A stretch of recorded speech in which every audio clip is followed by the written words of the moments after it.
All right. So, Ian, your assignment for this week was to check out on Netflix a show that I got a couple of observations about this release date, by the way. So this was called now I got to look it up in our chat to get the exact specific name. The movie was called The Greatest Night in Pop. So this is about the recording of We Are the World. And as preamble to this, I would say if you don't care about this whole song, I never thought this was a very good song, by the way, but I wanted to. We have a failed episode that Ian and I tried to record, and it was just too many technical problems with it. But I was trying to have a conversation about the music of 1984. We literally recorded this like 2 weeks ago. And then, of course, this movie comes out days later, which I was totally unaware of. And I'll tell you why that happened, just totally serendipitously. This movie comes out, and it takes place in 1985 on January 26th or 28th of 1985, not 1984, 1985.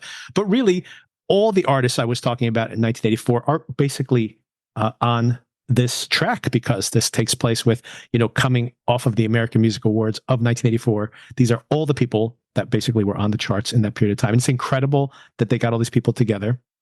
But here's what's so funny about this thing popping up on Netflix. So this movie, these are the two strange things about this date. This movie played at Sundance, this year's Sundance. It played like on the 26th or something.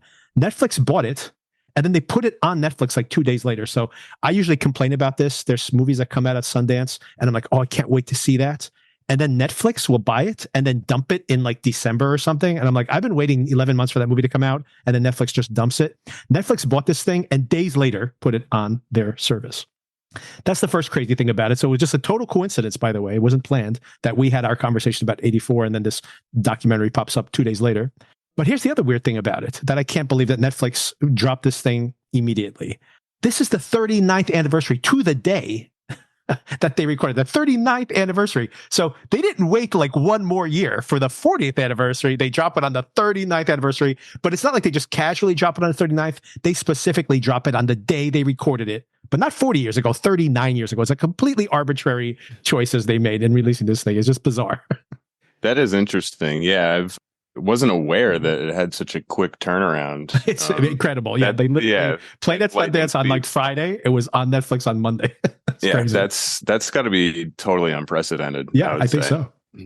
Yeah, and it was a really interesting coincidence that basically the 1984 conversation, this whole thing, a couple like crazy coincidences just within them being able to put this song together. And really the linchpin is the fact that Lionel Richie was kind of tasked with spearheading this thing, and was also hosting the American Music Awards that same evening that they're later going to record, which is I had totally forgotten this. Yeah, I had absolutely forgotten this whole thing, that Lionel Richie was hosting the American Music Award. This guy, I mean, talk about the hardest working man in Hollywood at that point. I mean, like, holy cow, like this is incredible, that what he did there. And so as a little context setting there before, I have a couple questions for you first, but before we get into the actual breakdown of the film. But what I would say is, even if you're not interested in the song itself, I would say this is still really interesting. Someone described this as a heist movie, and I thought that really is what is. I love heist movies, and this really is like a heist movie. It's like a bunch of people saying like, we're going to do this thing, and then halfway through, it's like, this is going to be impossible. How are they going to pull off this heist? And then somehow it's like the ball starts rolling, and you're like, well, it still looks like it's not going to happen, and then they kind of pull it off in the end, right? And it really felt like that. It was very fun to just see them accomplish this. Also very interesting, I think, once again, even if you don't care about the song at all, seeing all this great talent all in one room at the same time.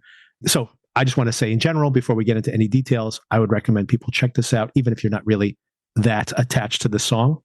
But I have two questions for you, Ian, because you're much younger than I am. So like, I lived through this period of time.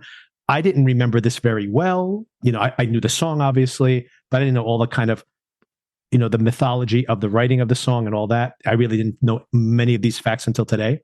But for you, you were very young when this came out. Did this register for you at all? Do you have any relationship to the song?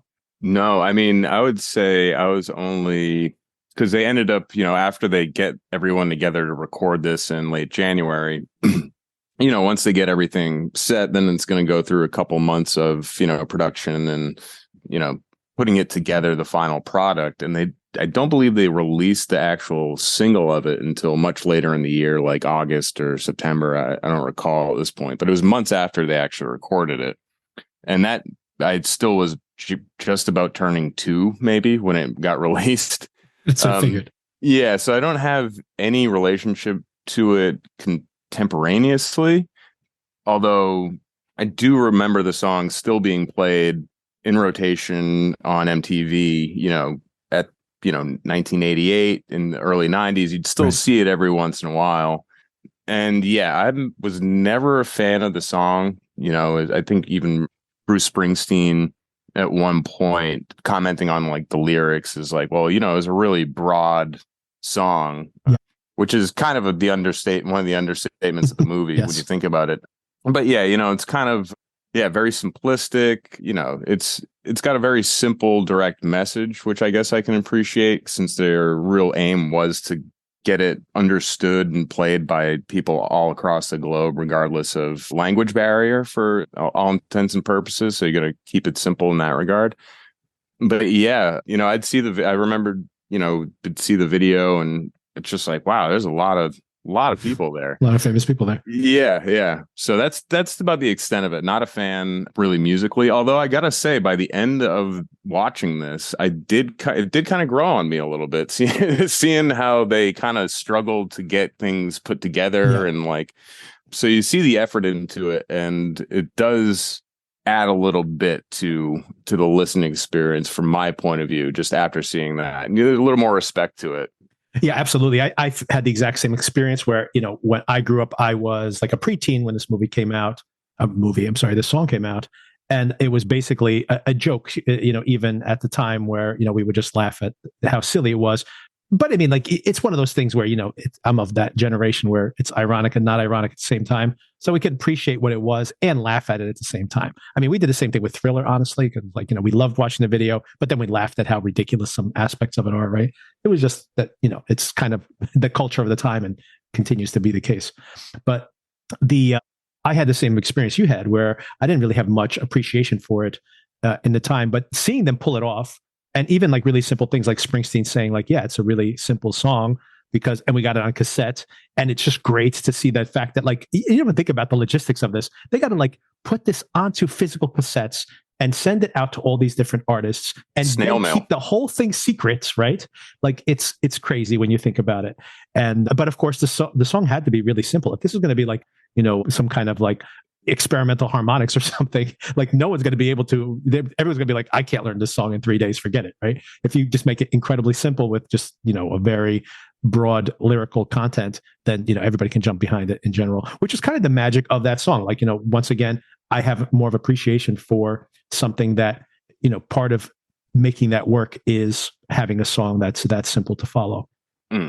And I liked having Lionel Richie talk about him and Michael Jackson in that room, like coming up, literally like looking at different kinds of like anthems and marches and stuff like that, and going with like, what are we going with? And then, trying different like generic styles of music and being like, okay, that's what we're going with. And then kind of just building a song around that. Yeah. I do like Lionel Richie being like throwing some shade at Michael Jackson's weirdness too. Yeah. With all the animals kind of breaking into the proceedings. 30-foot like boa constrictor coming out from behind like a bookcase or something, just to hear Lionel Richie sing according to Michael Jackson's logic at the time. Right.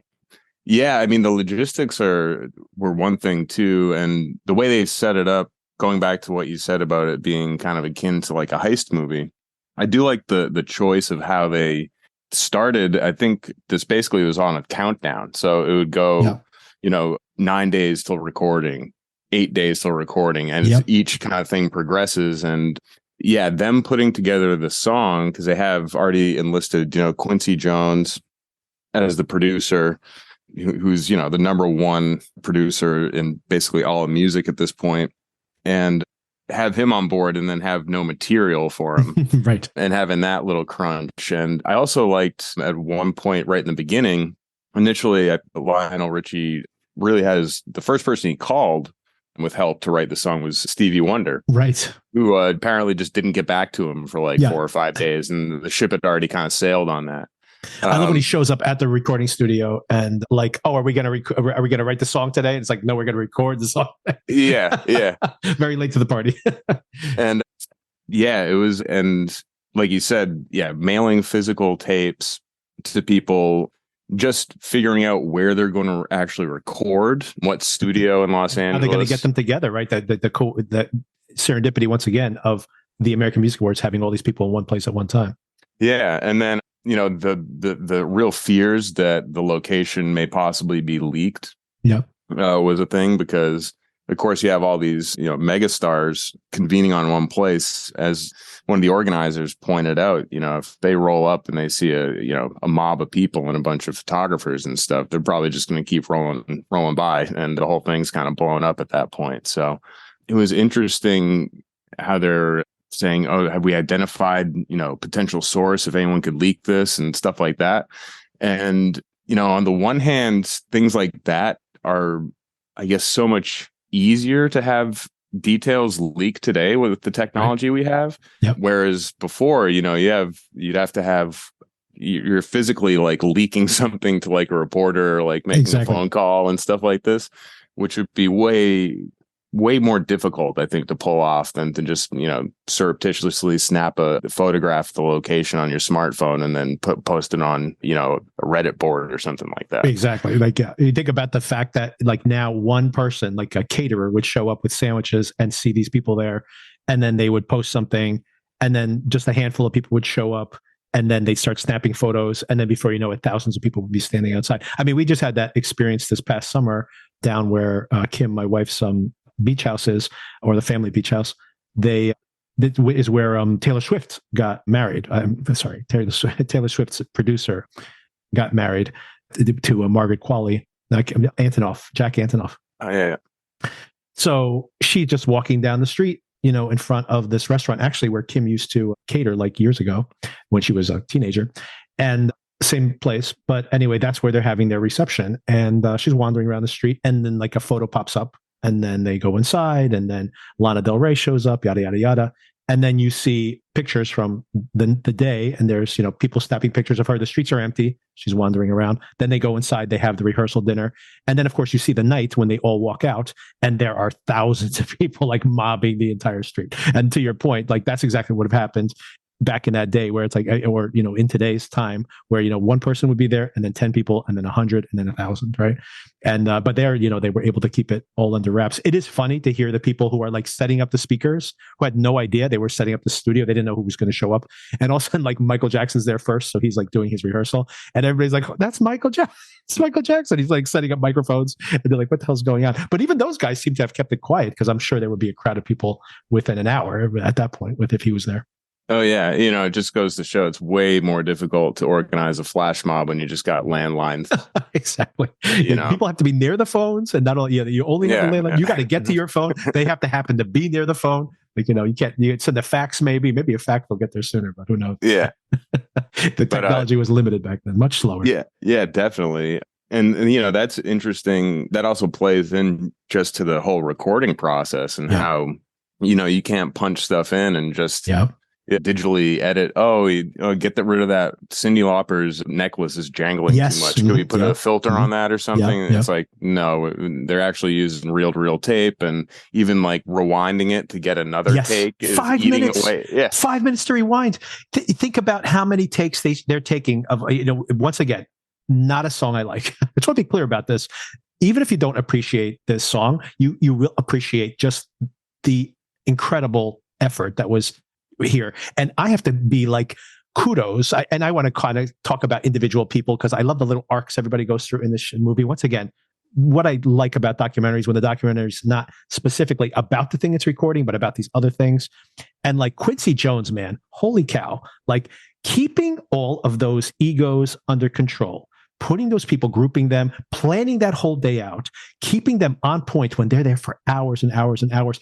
Just something as simple as like getting everybody to focus again, to do another take when they have just, come from the American Music Awards. They're all sweating. They're all exhausted inside this thing. It's an all-nighter. It's like 3, 4 o'clock in the morning.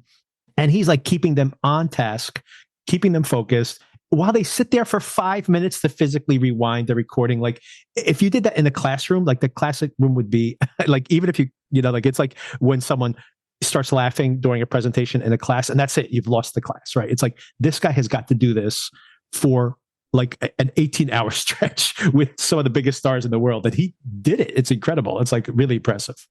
Yeah, the amount of respect that, he garnered and just, the planning that went into it. I thought it was really a real savvy move to bring out Bob Geldof right at the beginning when he gathered everyone there to really just kind of put the gravity to the situation that they're trying to address with this song. And, Geldof made a real great speech, and you could see it like kind of start to register on everybody's faces, and they kind of really did get it down to business. And then of course, since it does drag out and for so long, there's going to be moments where there's wavering concentration and stuff like that. But Quincy was just right on top of it, making sure that they had food catered at the right time, getting people, to stop was one thing that was really interesting. One of the first go arounds on like the harmony that they were trying to do was that people were keeping time with their feet. So there was a lot of stamping, stamping going on that was just bleeding into the mix because, they have like 35 microphones set up. And to tell people to, groove with their knees and not their feet, I think was advice there.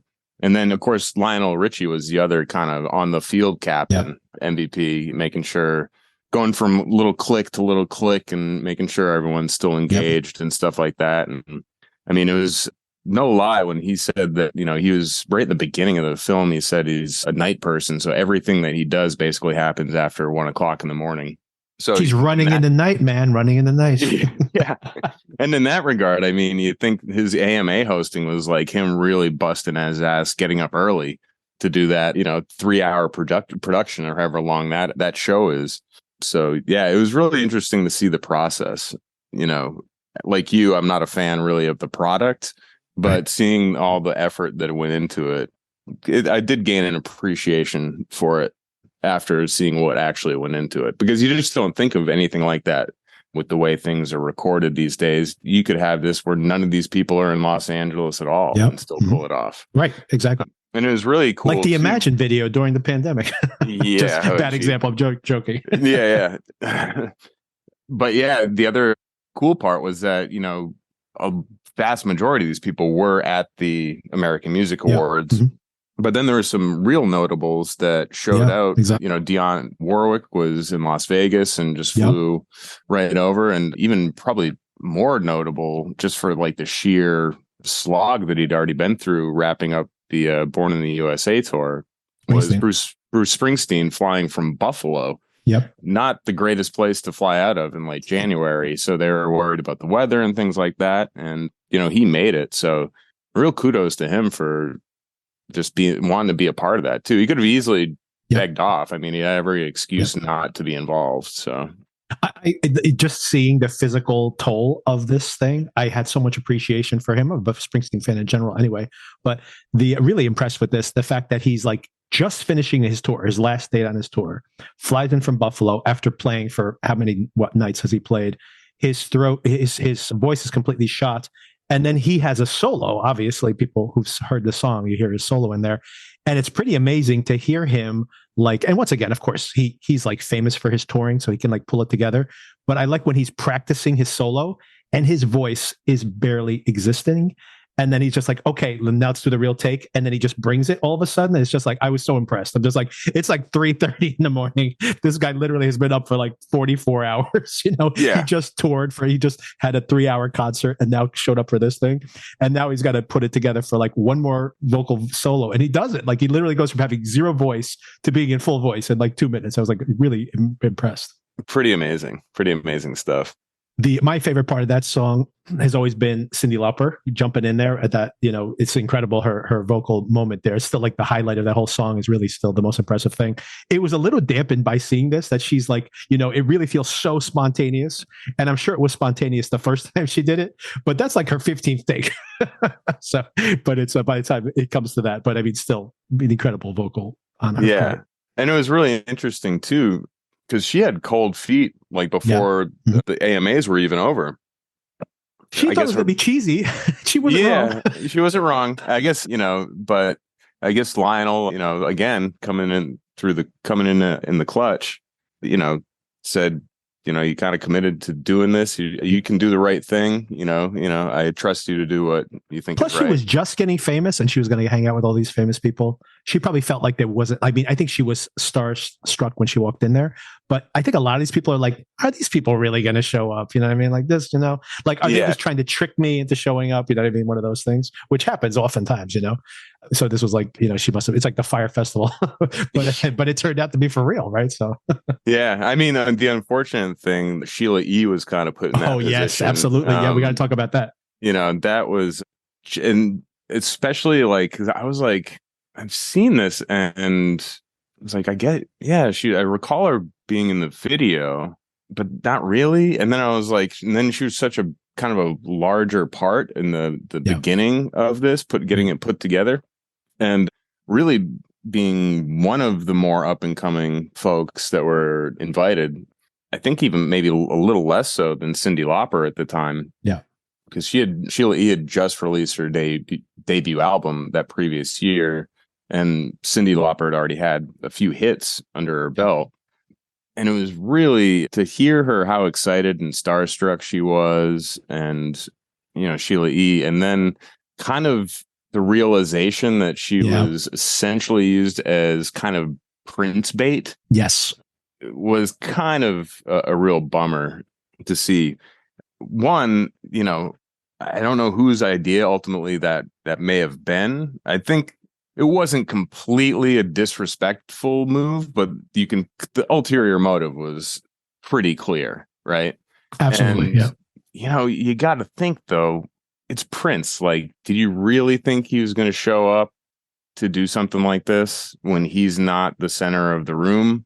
When, he's just going to sing in a chorus? Like, I don't know whoever thought that would have flown. Even just knowing, not personally knowing him or anything, just knowing his life and the attitude that he seemed to always have, it seemed like a bad fit from the beginning to even like hope that Prince would make an appearance here, even especially given his rivalry with Michael Jackson. Absolutely. Yeah. I think that's a big part of it. So 3 things related to, or maybe more. There's so many Prince things to mention here.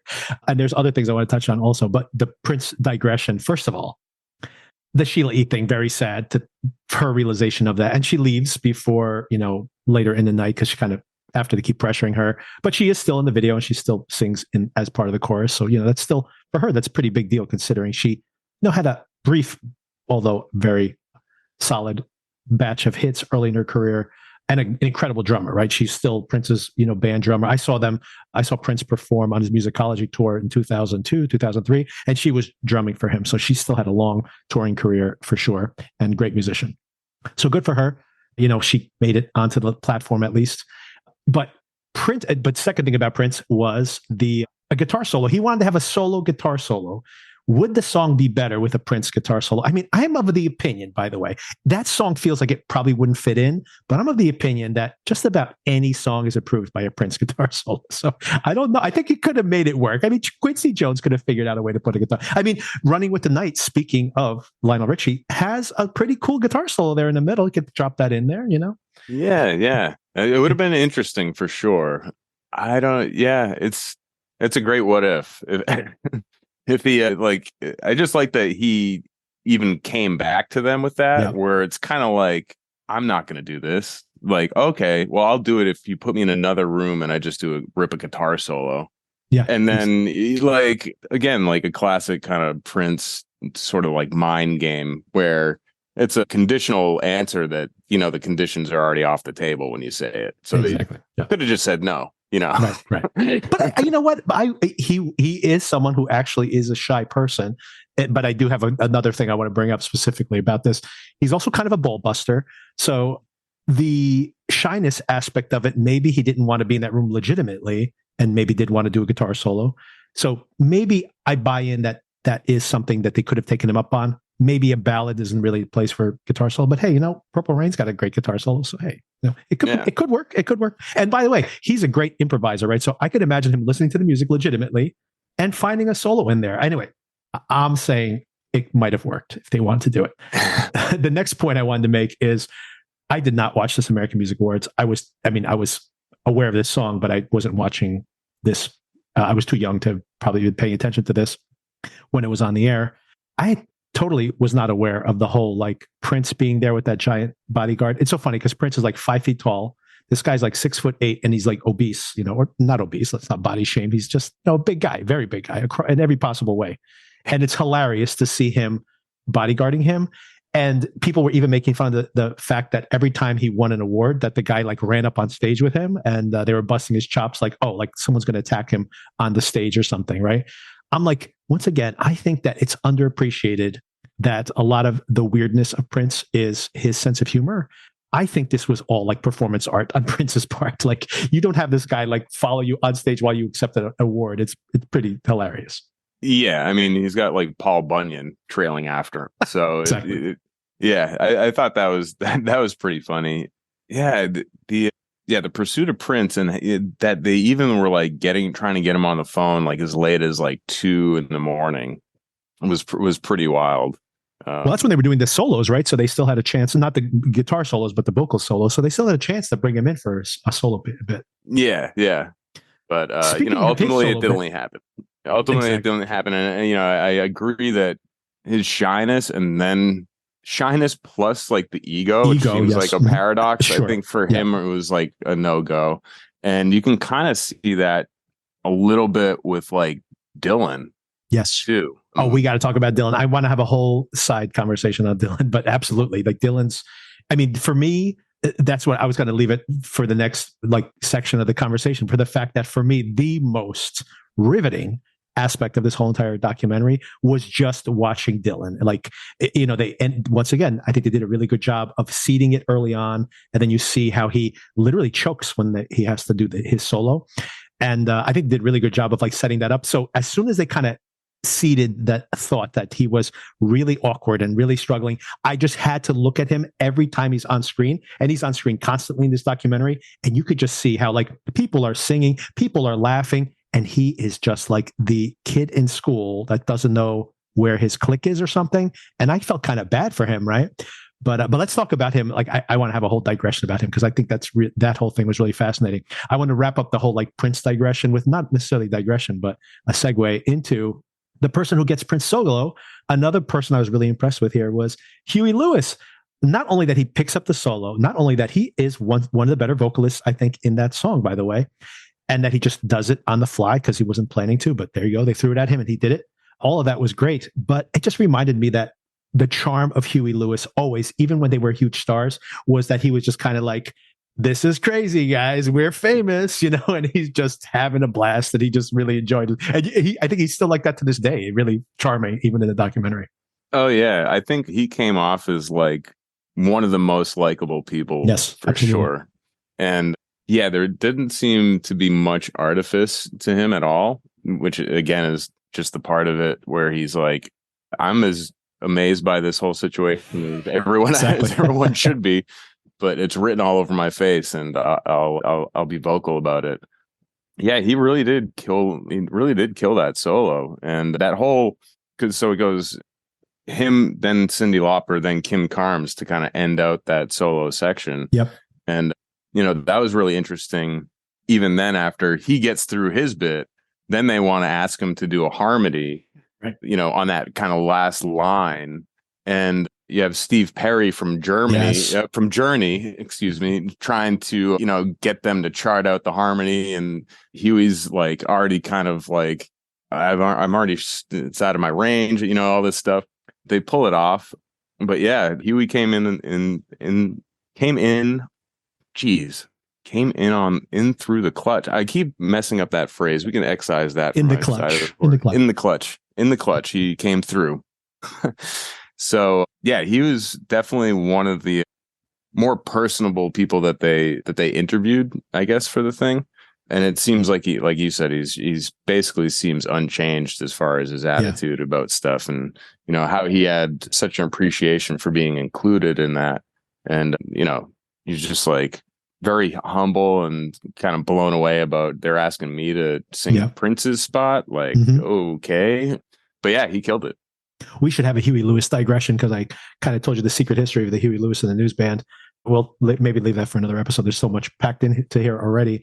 But I think because fame came to them so late that they probably appreciated it much greatly, than someone who kind of has it all laid out. I was waiting for, like, I had read a headline about like the secret reason why Prince, which of course we went into in detail, but also Madonna was not part of this.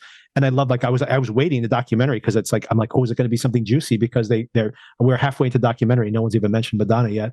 And then they're like, oh, she was on tour. I was like, okay, well, not very juicy fact that she was like on tour in another continent or something. That makes perfect sense. So.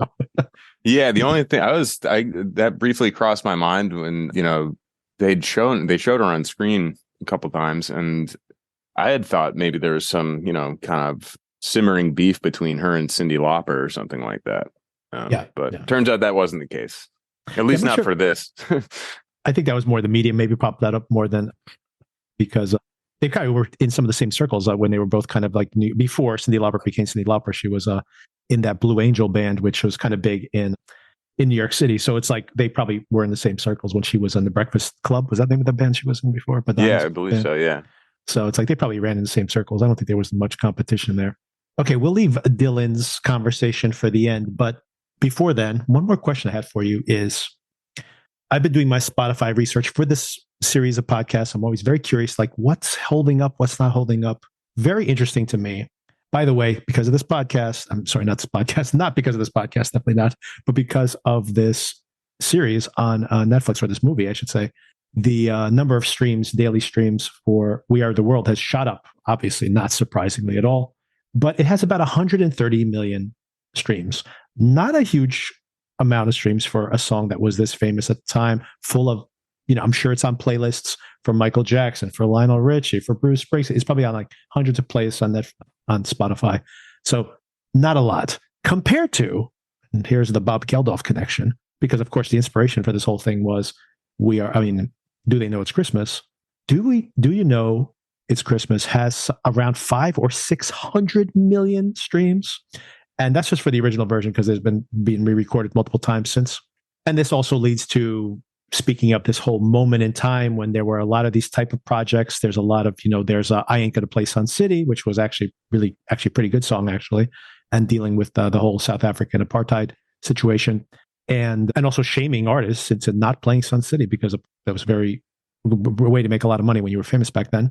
And a lot of these same artists who were in this documentary, canceled their shows around that time. But of course, in 1986, is it, or end of 85, we have Live Aid, which we definitely have to talk about Live Aid at some point in the future, because that's also like this really amazing moment for Queen to become like the forever catalog band they are now, U2 emerging into megastars during that period of time. So definitely a conversation to have and this moment in time. But do you have any speculation? First of all, I personally think that Do They Know It's Christmas, as cheesy as that song is much better song than We Are the World. And I think that's part of the reason it holds up now. And of course, it's a Christmas song. Christmas songs always get tons of spins at Christmas time. But do you have any relationship to that song? And what are your opinions there? I would agree that it is a better song, and the Christmas connection, I think, does play to its popularity. I'm not super into it, regardless. But I also think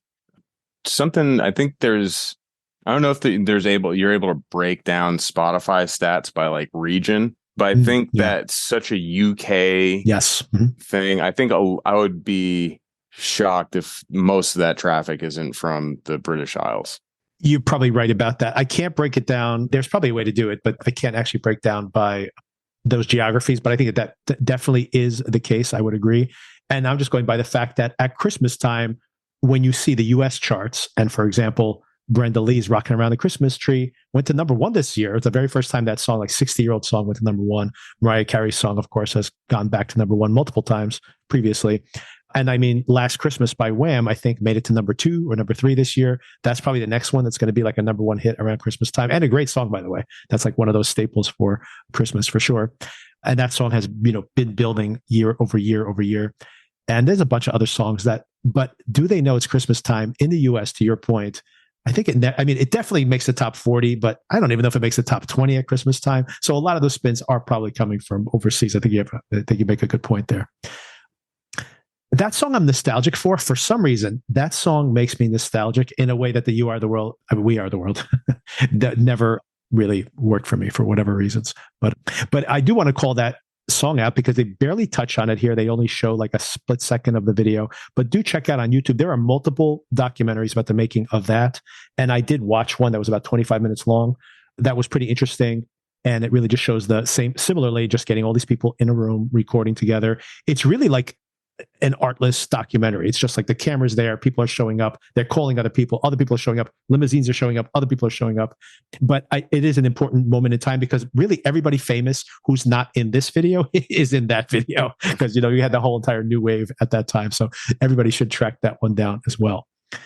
Last thing I want to talk about, and maybe the thing I want to talk about the most, because to me, it was like kind of emotionally moving to see Bob Dylan, this, legend who had like a rough stretch in his career, probably like 5 or 6 years where he was really not commercially doing well, not critically getting respect anymore. People kind of thought he was a little bit of a buffoon.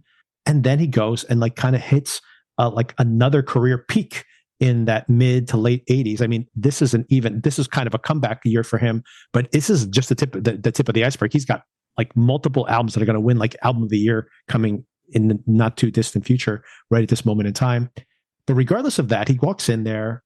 People are like, oh, I can't wait to meet Dylan. I can't wait to meet Dylan. And he seems like awkward. And at first I thought, is his ego or something? But then he seems at times like utterly petrified. Like he's actually scared about being there. And any kind of question that he might be emotionally overwhelmed or something comes when he gets the first solo in that 2:00 in the morning phase. And he literally he doesn't even know how to start doing that. And it was so painful to watch. And then Stevie Wonder saves the day. But yeah, tell me about that whole experience of watching that. Yeah, you're right. The moment of foreshadowing when they first kind of had everyone there and did like, the rough run through of like the chorus and stuff like that. I forget who mentioned it in the doc, but clearly everyone knows Bob Dylan has an extremely distinctive vocal style. Yes.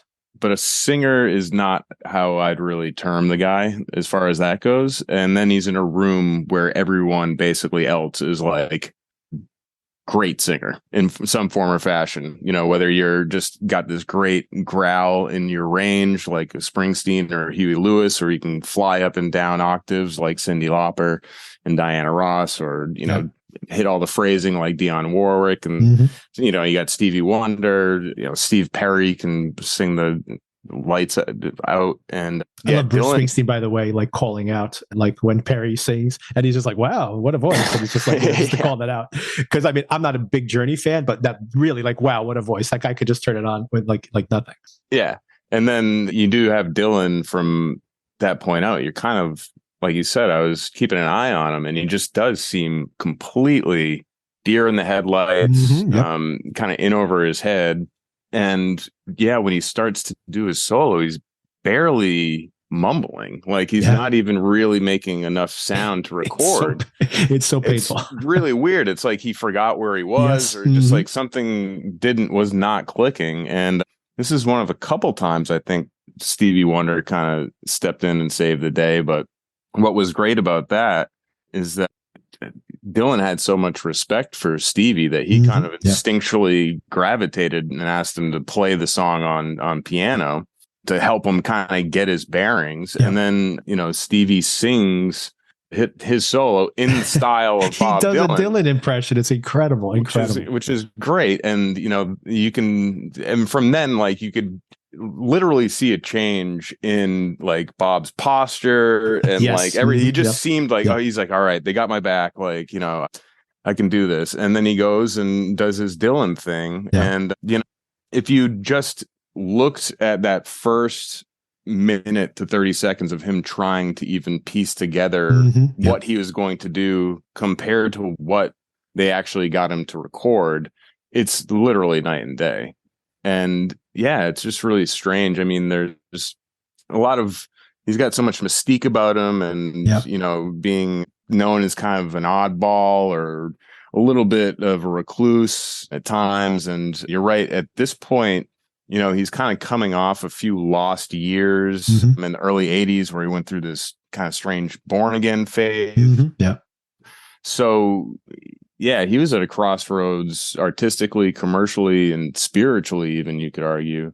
And this is kind of him coming out of it. And, I don't know how much this experience shaped anything of him going forward. It may have been a little jolt of confidence to get Stevie Wonder to sing in your voice. And then maybe that was a little bit of wind under his wings going forward for some of the other stuff he did. But he probably, possibly. In that moment, it really was, that was one of the more endearing things to see. Absolutely. Yeah. And, the cool part about Stevie Wonder's kind of like, almost like omnipresent in this whole thing. They're trying to get a hold of him. They can't. They're thinking about what would Stevie do? Is kind of like some of the thought process behind some of these decisions, I think, that Lionel Richie made. And then, he's able to, banter with Quincy Jones when Quincy's getting a little hot under the collar. He's like one of the main people keeping everyone loose. And it was funny, though, just to keep going with Stevie Wonder a little bit, when he did attempt to introduce the Swahili. What is he thinking? Bridge, and Waylon Jennings just gives up completely, which, leaves. Not terribly surprising, I guess, at that point. Oh my God! And then Michael Jackson tries to placate him by making up his own words. And that's the moment in the heist movie analogy. That's the moment in the plot where you're like, oh no, this isn't going to happen. It's not going to work. Yeah, I forget who pointed it out. It might have been Paul Simon, where he's like, they don't speak Swahili in Ethiopia. And then he goes, well, I have an Aramaic translation as well. And just people are like, what is going on here? I got to call out Paul Simon real quickly for being such a ball buster. Not only Lionel Richie being a ball buster, but I liked Paul Simon at one point saying that if a bomb went off in there, that John Denver would be back on top again. Yeah. That was great. That was one of the funnier little moments right at the beginning when they're all getting together there. But yeah, Stevie Wonder just seems like such an infectious personality, and just brighten the whole room for everybody. So it was great he was able to do that for Dylan and help him get through that solo, because it was very painful leading up to that. There might have been some kind of spiritual transference there where Dylan is getting to his, gets his mojo back from this interaction with Stevie Wonder. Meanwhile, Stevie Wonder, of course, has one of the biggest hits of the year this year with I Just Called to Say I Love You, which is absolutely garbage. I hate to say it, but it is, one of his biggest hits. But then that's pretty much, that song is the nail in the coffin of his popular career, because he does not have another top 40 hit, I think. Probably, I think he has a couple more right immediate after this one, but I think that's pretty much it. The well gets very dry after that. Yeah, you're right. That's kind of spooky. Maybe there was some kind of supernatural thing transference going on there. Exactly. Bob Dylan. This is how Bob Dylan's career keeps rejuvenating. He sucks the talent out of other people. He's a vampire. Watch out, Taylor Swift. Don't tour with Bob Dylan. Yeah, right. Yeah. No more Grammys for you. And I would say, a couple other little things on my notes here. The other person that came off really cool to me and super down to earth was Kenny Rogers. Oh yeah. Mm-hmm. He just seemed like he's like a little older than Huey Lewis, but seemed cut in the same mold where he's just rolling with it. And that was really cool, just seeing him throughout. And he's just like, all right, this is, let's do it. I think he was, once again, I'm reading into these people's psychology, which is really what I liked about this thing, especially I loved seeing the whole Dylan thing where he is so awkward. It's just back in high school again, even though this guy has this incredible legacy. I think alternately, you have Kenny Rogers, who, he starts off in like the fifth dimension. He's doing like psychedelic pop in like the late 60s, early 70s, whatever that was.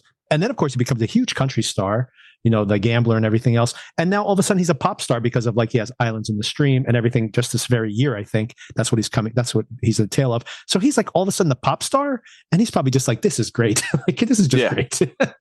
Oh, yeah. He's very at ease and just like really, really happy to be there kind of vibe. Which I thought was cool. And then like throughout the doc, I was like, who the heck is this guy? Is that? And who was the Dan Aykroyd guy? Oh my God. It is Dan Aykroyd. What is he doing there? What is he doing there? I guess the Blues Brothers connection or something. Yeah. I mean, but literally I have I was just, that was baffling to me, but it's also kind of funny where it's like, yeah, you have Michael Jackson, you have Smokey Robinson, you have Bob Dylan, you have Huey Lewis. There's Dan Aykroyd. Okay. I mean, Ghostbusters came out that year too, but I mean, like, it's like he just showed up and they couldn't kick him out because he's very famous. I mean, Ghostbusters, I mean, if Bill Murray had showed up, you're not going to kick him out either, but Dan Aykroyd is like not quite Bill Murray. Even at the time, I think he was always kind of like not quite. But I mean, hey, the Blues Brothers connection is huge, right? So yeah, so he's got chops, I mean? Yeah. So he could trade on to that. But I was like, imagine he had a solo in this song. That would have been hilarious if he'd somehow gotten a solo as well. I think a few more people than Prince would have had to drop out for that to have happened. Imagine there's only 5 people. That's the documentary I want to see, the alternate history where only like 5 people show up and like none of them are really that famous. There's another miscellaneous part, more closer to the beginning. They're running through some of the lyrics, and Smokey Robinson just is like, why are you saying that? Doesn't make any sense. I forget the exact lyric. Right. It was what we're giving. He's like, but we're not. He's like, what are we like? Yeah. He's like, there's not like and he's like, just calls out Michael Jackson. He's like, well, I've known him since he was about 10 years old, so right. I can talk to him like that. Any other? I mean, that's pretty much all the things I was thinking about. Yeah, the Smokey Robinson. I'm very curious about how everybody's aged. Smokey Robinson obviously has not aged that great, but I mean, how old is he at this point? He's got to be like really old, right? He's 90s, pushing 80. 80? He's only 80? 83 or something like that. Okay. But he could look better then. Yeah, I mean, he recently came out with an album, I believe it was just last year, and it has a kind of unfortunate title. It's called Gasms. So I'll just leave that there. Apparently it's not that bad, but just extremely randy for a guy almost a century old. Just put it that way. And then I guess one other thing that was really interesting to me when you're talking about like all these egos and, all this stuff, the one person who had one of the biggest reputations of being like a diva personality is Diana Ross. Mm-hmm. And she seems one of the sweetest, like most into it people in the whole, like least drama. And like, just if you look at the roster of people and you're like, who's going to maybe cause some issues here if they're not getting exactly what they want? She would probably be at the top of a lot of people's list just on reputation, fair or not. But at the end, when she's like, everyone's kind of, they finally achieved it. And everyone's kind of, now it's 7:30 in the morning or something like that the next day. And she's crying because she didn't want the experience to end. Right? Yeah. And that was really sweet. Yeah, that was very sweet, I think. I agree. Okay, so our next topic, I think, is going to be, unless you have a better idea, but I think you're going to like this one. So we have One Love, the Bob Marley movie is coming out next week. I plan to watch it and review it here on the pod, but you are probably the Bob Marley aficionado within my circle of friends, definitely. And yeah, so I will probably watch the movie and come back to you with like kind of questions like, did this really happen? Did this really happen? And then kind of maybe talk about some of his hits. And yeah, I mean, I'm going to have to edit this down because I'm just working this out in my head right now, like what the format might be like. So maybe I'll have like discoveries I'm making in the movie. Maybe there's songs that I'm not familiar with beyond the kind of like the deeper cuts. Maybe I do hope the movie uses deeper cuts. It's been a big disappointment for me when I watch, like, for example, the Elvis movie, which came out a couple of years ago. I really did not like that movie. I thought Austin Butler, did a great job, terrific performance. The rest of the movie I thought was really boring, not interesting, told in the most generic way possible. And worst of all, I think the worst of all was that the music they used was like all like Spotify top 10 Spotify tracks. Like nothing was a deep cut. Nothing was, a discovery of the song or the way he wrote the song. None of that. So it was just a little very disappointing. So I'm hoping this will be better. I'm worried that it's going to be another generic docu pick, but we'll see. But anyway, maybe I'll come with questions for you about the biography based the way it's represented in the film, and also with some of my musical discoveries along the way. And if the music choices are really bad, maybe we'll just come back with our top 10 favorite tracks or something like that, and just kind of walk through them. Something basic. I've been seeing the trailers for that, and I'm actually kind of intrigued. Just because pretty much, Bob Marley is one of my favorite artists of all time. And these are always especially with music biopics, it seems like they're always tricky because there's something about capturing a musical performance that's so unique to the performer. It's really hard to replicate it and get it right when you're, using a different actor, and you could look nearly like the person, and it might not resonate because the body language is wrong or whatever, So I'm actually kind of anticipating this one. So I plan on watching as well. So it'd be good to talk about that because I'm sure I'll have some issues with. Yeah, I wasn't sure if you were going to watch it because I know you're not as much of a movie person, but I guess this one kind of would pique your interest for sure. But yeah, if you want to watch it, that'd be great because then we could just talk about the actual film itself and then talk about the music as part of it. Like we can kind of walk through how they use the music in the movie, whether they did a good job. Because I'm always very curious about that. Like, going back to our pre-recording conversation today about, I really loved that opening track in the Holdovers, the movie I was telling you about, the Giamatti movie, because I was just like, what's this song? This song is so great. And I've never heard it before. I'm thinking it's an old 70s song. And then I'm like, oh, it's not. It's a contemporary song. It just sounds like that style. And then, of course, I watched the movie and I'm like, was this thing shot on cameras from 1970? Because it looks like it was. And I'm like, oh, just like that song. So I kind of like how the music and the movie are in conversation with each other. And so I'm very curious to see. And honestly, once again, usually disappointed in these musical biopics. So I do hope this is a good one. I think the trailer is, I don't know, I wouldn't say it's great, but I think the trailer is it's moving. So I do hope that they somehow can pay that off in some way. So I am curious to see it. But check it out, and then we can talk about the movie and the music all together. Yeah, I mean, there are a couple things, like what time frame, because some of these are kind of a limited scope and you're not talking about birth to death, and it's just like focusing on this maybe few year period. So I'm going to be interested to see how they kind of handle that, probably assuming they're going to fast forward a bit until it's the Bob Marley and the Wailers with the I3s, Rita Marley, Jody Moat, and I forget the third one's name. As opposed to Peter Tosh and Bunny Wailer, that trio. All right, cool. Thanks for the conversation. We'll talk soon. Yeah, and I gotta say, came through in the clutch. I'll take that and put it into the correct spot. The Human Torch was denied a bank loan. Stuff like that. All right, good talking to you, man. All right, talk to you soon. Peace.